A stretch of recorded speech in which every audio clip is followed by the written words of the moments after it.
Hello dear family, welcome to my channel. అందరూ ఎలా ఉన్నారు? ఈ రోజు నేను కంట్రీ డిలైట్ నుంచి గ్రౌండ్ నట్ ఆయిల్ అనేది ఆర్డర్ చేసుకున్నాను. ఇది వచ్చేసి ఈచ్ బాటిల్ 700 ml అయితే ఉంది. ఇది completely cold pressed groundnut oil, అలాగే నాన్ రిఫైన్డ్ ఆయిల్, అలాగే నాన్ కెమికల్ అని రాసైతే ఉందన్నమాట. ఇది వచ్చేసి మనకి గాజు కంటైనర్లో అయితే ఆయిల్ అనేది ఇచ్చారనమాట. ఇది వచ్చేసి మంచి సాలిడ్గా స్ట్రాంగ్గా చాలా బాగుంది బాటిల్. అలాగే మనం బయట నుంచి నార్మల్గా రిఫైన్డ్ ఆయిల్ ప్యాకెట్స్ అనేవి కొనుక్కుంటుంటాం కదా, ఆయిల్ ప్యాకెట్స్ కూడా ఇందులో వేసుకుని రీయూజబుల్గా యూజ్ చేసుకోవడానికి అయితే చాలా బాగుంటుంది. ఇప్పుడు నేనైతే మీకు ఓపెన్ చేసి చూపిస్తాను.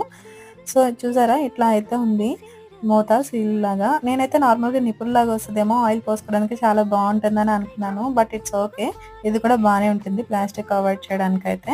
సో ఇది రీయూజబుల్గా చాలా బాగుంటుంది. ఇది వచ్చేసి మనకి 1 బాటిల్ వచ్చేసి 700 ml అని చెప్పాను కదా, 2 1400 ml. ఇవి రెండు కలిసి నాకైతే 370 రూపీస్ మాత్రమే పడ్డాయి. సో వర్త్ అనిపించింది. మీకు కూడా షేర్ చేస్తారని కొనుక్కుంటారని మీతో షేర్ చేసుకుంటున్నాను. నచ్చితే లైక్ చేయండి. Thank you, bye.